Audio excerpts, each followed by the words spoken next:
yeah, I'm very touched by this staying in the space in between indulging and suppressing. Yeah. And I actually had to go to the other stream to find center, like, yes, ding dong. it's a pendulum. It can be a pendulum. Yeah, absolutely. Yeah. So I've taken some exams so I can maybe do the testosterone treatment. And I was doing them, and I was so decided to do it that in the middle of that process, this anxiety came in. Like, I'm doing it finally, and and sadness also came in because I realized I really love the feminine side too. And I was like, with the whole enchilada, like wanting to change, not wanting to change, and sadness. So not knowing what to do. Yeah. So, yeah. This is why it's so important to give space to all of this, to actually, I was speaking to Gabo about that, to give space to this. And then the action, we'll see what comes of the action, but to give space to the sandstorm of emotion and experience and uncertainty and confusion and all the rest of it in that moment.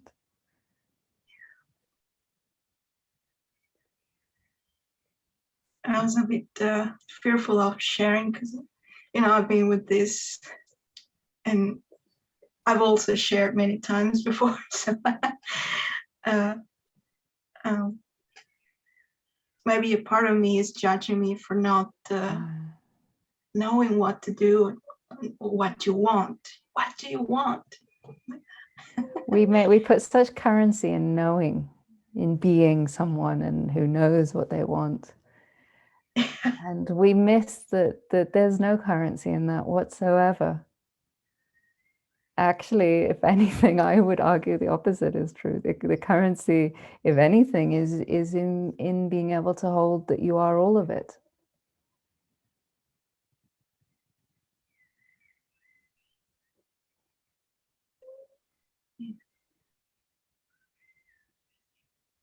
Do we trust life? Do we trust that even if it seems so unclear right now and it seems so confusing, that the right thing will happen at the right time, even in amongst the confusion?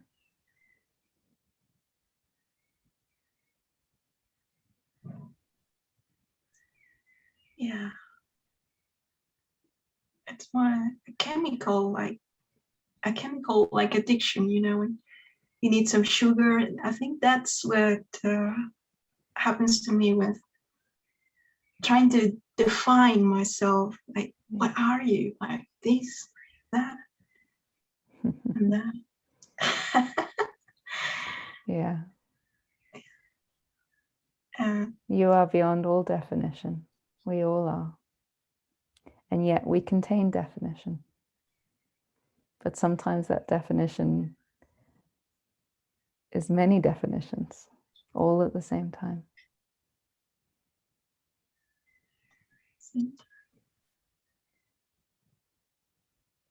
Can it be that way? Well, it is that way for you. So to say, can it be that way, is almost like, well, yes, it has to be a yes, because it is that way.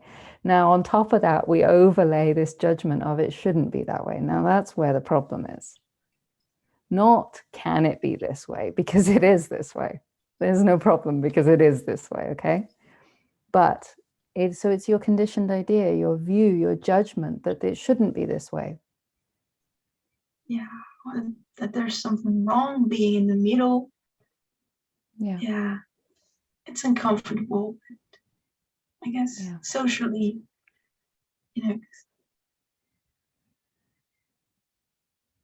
now my family is calling me. Sometimes they call me Matthew, sometimes Anna or Hannah. My mom is playing, she goes, Anna Matthew. Yeah. When I was 13 years old, I changed my name from my first name. I was born Holly Imogen. And when I was 13 years old, I never fit with Holly, never. And when I was 13 years old, I changed to Imogen Holly. I mean, even years later, my family was still confused. And then I changed to Sita. I got given the name Sita. So, my God. So these are names. These are pretty boxes, the bows that we put on ourselves, the items of clothing. And actually, does it really matter? On one level, sure. But on another level, we're being itself. We're being itself.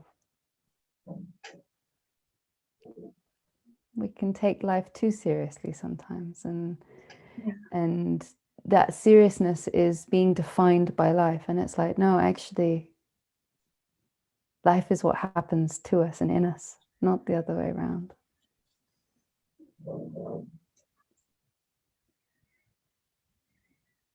Yeah. And like kids, yeah, kids don't worry about mixing all sorts of colors in a paper, you know. No, exactly. And when we grow up, we're a little bit fearful of putting one color. Yeah. This is what conditioning does to us. This is what trying to be something does to us. It limits us.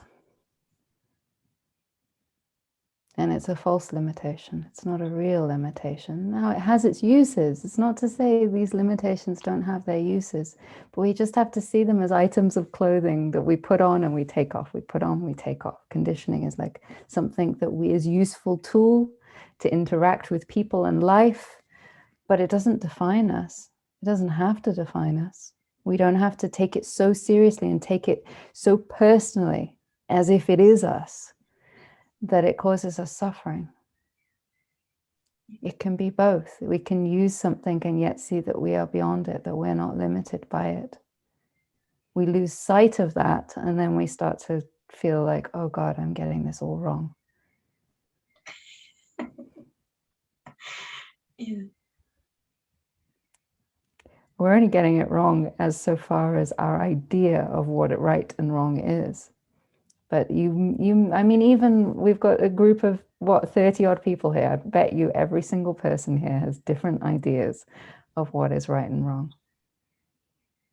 So who's right then? Who's wrong then? And you feel the seriousness. We put such seriousness on it. It's like, put ourselves in a straitjacket of our own making.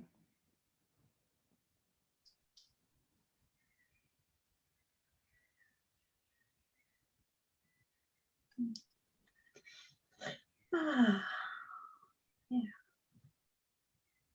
So here I am. Yeah, here you are. Not here I am as, just here I am.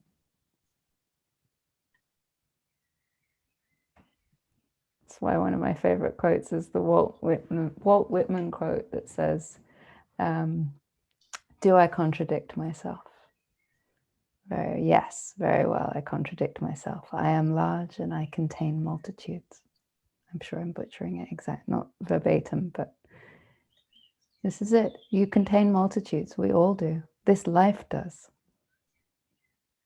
Let it be that way, if it is that way for you.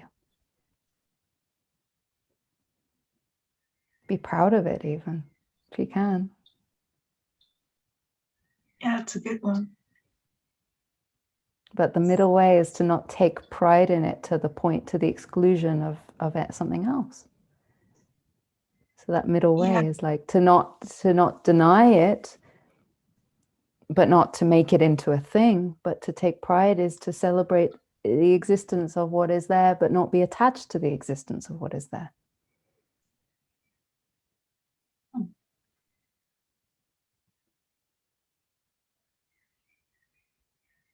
That's the middle way. To keep the open palm. To be open to whatever is coming through life. Nice. Oh. Thank you, Imogen. You're welcome. And don't be ashamed or feel like there's anything wrong with bringing the same subject or whatever it is. Because the fact is, if I were to start judging you for keep bringing something up, it's like, well, there's a big fat limit on life right there. It's coming up because that's what needed to come up. Whatever we are dealing with, to judge ourselves that we shouldn't, oh, I should be over this right now, is to not put trust in life, is to put an idea, a conditioned idea of this is how life should be. Yeah. It will keep coming up until it's done with coming up. And that's it. And at that point, it'll be, oh, God. Yes, sorry. Two more room. Yeah, that's great. Yeah. We put these windows, these walls and these floors and these ceilings on our experience. And life is constantly pushing out those walls and those ceilings and those floors. It's constantly trying to break down that. And the mind is constantly trying to build them back up again.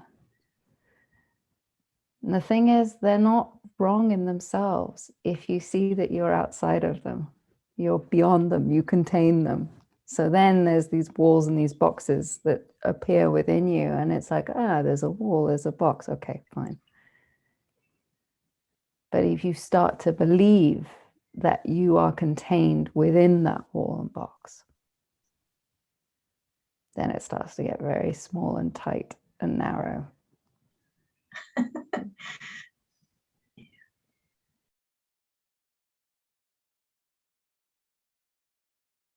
Thank you.